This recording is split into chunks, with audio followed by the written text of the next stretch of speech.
Bon les amis, la dernière fois on a réussi un truc énorme, on a mis en place le wake word et le VAD, ce qui veut dire que Jarvis peut nous écouter en permanence, se réveiller quand il entend son prénom, détecter ma voix, il comprend quand je parle et il s'arrête tout seul. Mais maintenant, si on est un peu honnête les amis, il est lent de fou malade. Pour rappel, jusque-là, l'ESP enregistrait l'audio en entier avant de l'envoyer en entier au serveur, qui faisait la transcription en entier avant de l'envoyer à l'agent IA. Et de la même manière, à la sortie de l'agent IA, le text-to-speech devait être réalisé en entier avant d'être envoyé en entier à l'ESP. Ça fait beaucoup d'entiers, ça fait aussi beaucoup de temps perdu. À cause du système, on avait d'énormes pertes de temps pour rien. Et ça, évidemment, c'est impossible pour un agent censé être fluide, réactif et naturel. Il fallait trouver un moyen de parler avec lui en temps réel et c'est ce qu'on va voir aujourd'hui les amis, je vous en dis pas plus, on va découvrir ça tout de suite, let's go! Donc le problème jusque-là venait du fonctionnement même du système. Jusque-là, tout se faisait étape par étape. Jarvis devait toujours attendre la fin d'une tâche avant de commencer la suivante. Et donc, vous le voyez venir, on va retravailler notre architecture pour pouvoir réaliser plusieurs opérations en parallèle. Il faut pouvoir transcrire l'audio sur le serveur en même temps que l'ESP l'enregistre. De la même manière, il faut que l'ESP puisse lire l'audio en même temps même que celui-ci est généré. Et donc, pour y arriver, j'ai dû casser tout le pipeline et le reconstruire autour d'un canal continu entre l'ESP et le serveur. Et ce canal, les amis, il a un nom, c'est le WebSocket. Alors, le WebSocket, c'est quoi? Pour faire simple, je vais utiliser une image, c'est comme le tunnel sous la Manche. En fait, avant le tunnel, avant 1993, j'ai quelques connaissances en histoire quand même. Il fallait des bateaux pour réaliser des transferts entre la Grande-Bretagne et la France. Et puis entre 1988 et 1993 a été construit ce fameux tunnel, ce qui permet aujourd'hui d'avoir une liaison permanente entre les deux pays. Et ben nous on peut transposer cette image exactement à notre cas de figure. D'un côté on a l'Ecall API, qui sont un peu comme des bateaux qui permettent de réaliser des informations en une seule fois. Et de l'autre côté on a notre WebSocket, qui est un peu comme le tunnel, et qui permet de créer une liaison permanente entre l'ESP et le serveur. Plutôt que d'envoyer un fichier complet via un call API, le WebSocket permet d'envoyer le son en continu et de la même manière de recevoir la réponse au fur et à mesure qu'elle est générée. En fait, c'est presque comme si on enregistrait et on lisait l'audio directement sur le serveur. Et donc, j'ai dû repenser complètement la logique côté ESP, mais aussi côté serveur. Avant, à la fin de l'enregistrement, je crée un wave, je l'envoyais et basta. Maintenant, ce qu'on va faire, c'est qu'on va découper l'audio en tout petits blocs de son qu'on va appeler des chunks et ceux-ci vont être envoyés instantanément au serveur au fur et à mesure qui sont captés par le micro et par l'ESP. L'ESP écoute, regroupe les morceaux d'audio en micro-paquets, si je puis me permettre l'expression, de quelques centaines de millisecondes et les envoie direct au serveur. Pendant que le son est enregistré, il est directement envoyé au serveur et possiblement en train d'être traité. On passe donc d'un système séquentiel à un système de cascade continue. Voilà donc le système à mettre en place. Très rapidement, comment est-ce que j'ai fait ça? Comme d'habitude, j'y suis allé étape par étape. La complexité cette fois, c'était de réussir à coordonner l'ESP et le serveur. En fait, le souci, c'est que s'il y a un problème, on sait pas forcément si ça vient du serveur ou de l'ESP. Et quand on est mauvais en code comme moi, forcément, ça devient beaucoup plus compliqué. J'ai donc créé un mini-code pour simuler justement le WebSocket côté serveur. Même chose côté ESP. J'ai réglé 2-3 éléments pour que ça marche. Et finalement, j'ai intégré ce système à mes deux modules principaux pour remplacer le système d'API. Pour faire simple, l'architecture du WebSocket est très similaire à une architecture type FastAPI. Il y a juste à créer et à ouvrir le WebSocket de cette manière. Et ensuite, n'importe quel module peut communiquer avec celui-ci. Et voilà, on a donc notre WebSocket mis en place. Et ça, déjà, ça va nous faire gagner énormément de temps.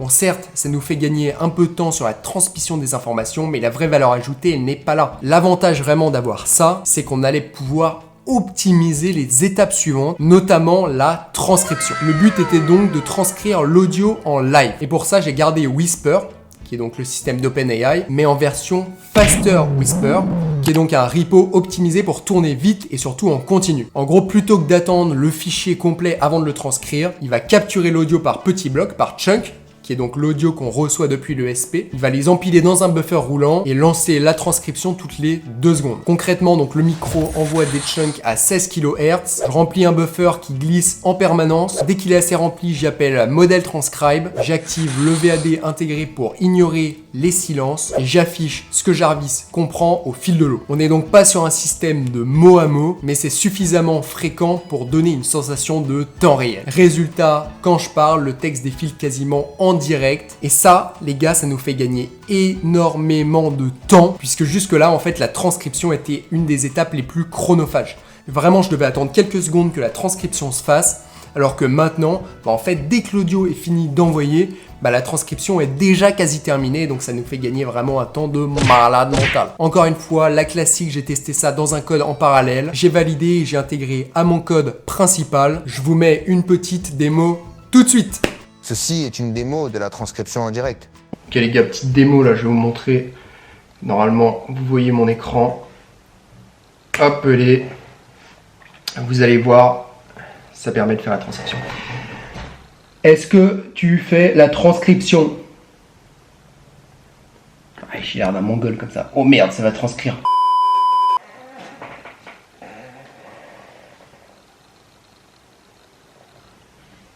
Ouais, alors il y a ce truc de sous-trict réalisé par lamara.org. C'est juste... je sais pas, ça doit être la société qui a développé ça ou le groupe de développeurs, j'en sais rien. Mais c'est pour ça. Mais sinon, rien de grave, ne vous inquiétez pas. L'agent IA ignorera cette phrase. Ouais, ok, c'est pas exact. Mais bon, ça marche quand même. La transcription, elle a changé. D'ailleurs, les gars, vous l'avez remarqué sur les 2-3 dernières vidéos, je vous explique plus la structure globale un peu et les stratégies d'architecture que j'ai choisies, plus le cheminement que j'ai réalisé et les erreurs que j'ai rencontrées. Mais je rentre pas en détail dans le code. Dites-moi si vous voulez plus de techniques et plus d'explications de code ou alors si ce format vous convient. Voilà, je m'adapterai aux besoins. Qu'est-ce que je ferai pas pour ma communauté au final, les amis? Bref, je mets en place cette petite fonction-là pour que l'ESP renvoie un petit JSON au serveur une fois que l'enregistrement est terminé. Comme ça, le serveur, lui, il est capable de savoir en fait justement quand l'enregistrement est fini. Il termine la transcription et il est capable d'envoyer le texte entier à l'agent pour l'étape suivante. Et donc maintenant, vous l'aurez compris, il reste une dernière étape à optimiser qui est le TTS. Donc le TTS, pour rappel, on a le texte issu de l'agent IA et on veut transformer ça en voix. Ok ? Au début, j'utilisais Edge TTS. Ensuite, j'ai eu un petit problème en mettant à jour mes librairies, ce qui fait que j'ai dû passer sur OpenAI TTS. Sauf que maintenant, il me fallait un TTS qui était capable de générer et de sortir le texte en temps réel. Parce qu'en fait, sinon, il fallait attendre que tout le texte soit transformé en audio avant d'être envoyé à l'ESP. Et ça, encore une fois, ça prenait énormément de temps. Et puis en plus, c'était aussi l'occasion de trouver le meilleur modèle de TTS, puisque en réalité, je crois qu'OpenAI TTS a un coût et c'est pas ouf de payer en vrai, les gars, faut optimiser, toujours important. Et donc j'ai passé plusieurs heures à tester toutes les options possibles. Je vais vous montrer une petite compilation un peu de tout ce que j'ai testé. J'ai testé Piper, Silero, Melo, Koki TTS, OpenAI TTS en direct aussi. Je vous mets une compilation de toutes ces magnifiques voix. Faites-vous votre propre avis. Ceci est une compilation des meilleurs TTS. Bonjour, je suis Jarvis, agent à votre service, monsieur. Comment allez-vous aujourd'hui? Bonjour, je suis Jarvis, agent à votre service, monsieur. Comment allez-vous aujourd'hui?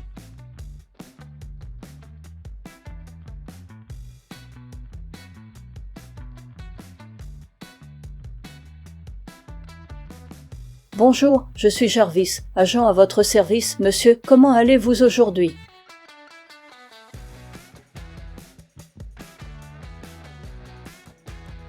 Bonjour, je suis Jarvis, agent à votre service, monsieur.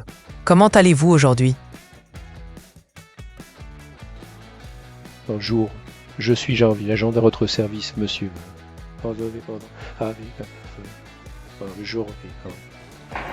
Il avait des problèmes, le dernier frérot. Bon, la plus qualitative, c'était clairement OpenAI TTS, les gars, on va pas se le cacher. Bonjour, je suis Jarvis, agent à votre service, monsieur.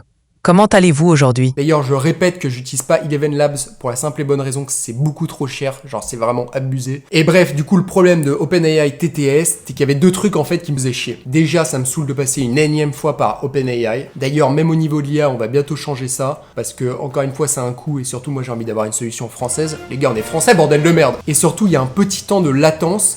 Alors c'est quelques secondes, mais en fait ça me dérange et c'est beaucoup plus long que les autres modèles et en réalité ça peut être très très chiant et je pense qu'il vaut mieux une voix un peu moins qualitative mais par contre vraiment instantanée plutôt qu'une voix de qualité mais pour laquelle on attend quelques secondes. Et donc je voulais en choisir une autre et il y a une qui est ressortie du lot. Alors vous l'avez vu, il n'y en a aucune qui est parfaite, mais quitte à se marrer, j'ai vraiment kiffé Coquille TTS et son accent un peu particulier. En fait elle a un accent qui me fait un peu penser à celui de Grou dans Moi Moche et Méchant et je sais pas, ça me fait taper une barre de discuter avec une IA qui a un accent. La suite de mon plan est très simple.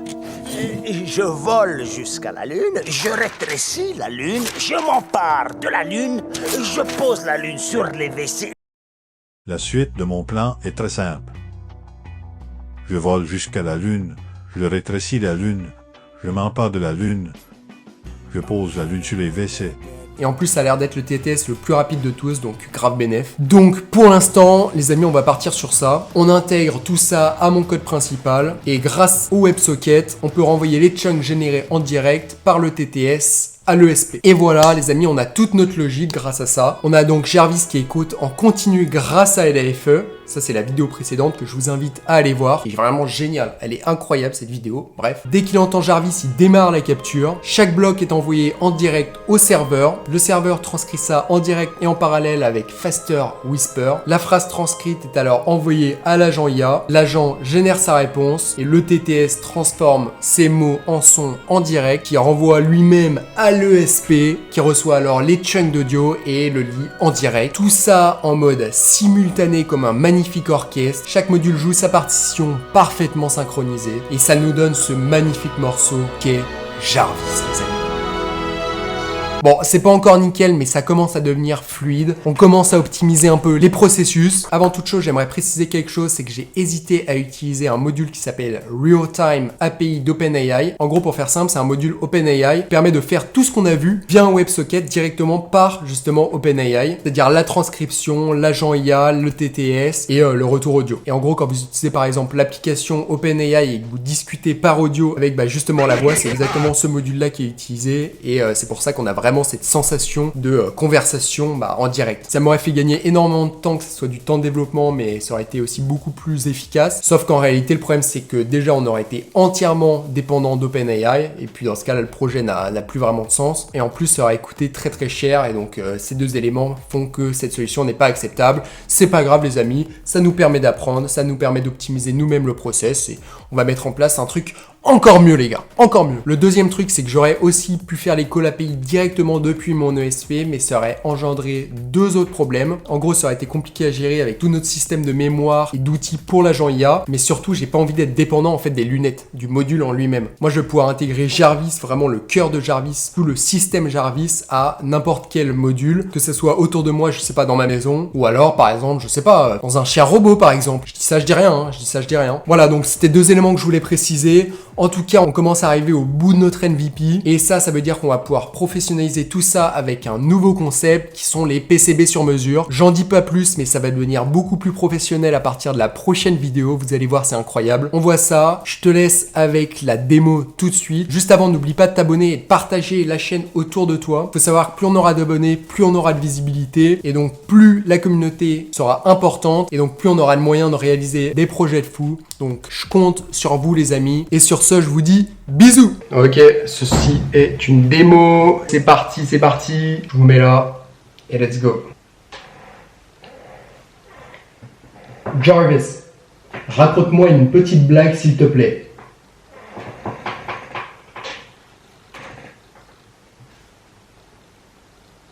D'accord, en voici une.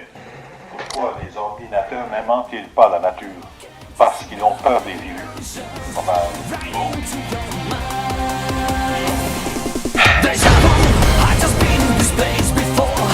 NANI?お前はもう死んでいる。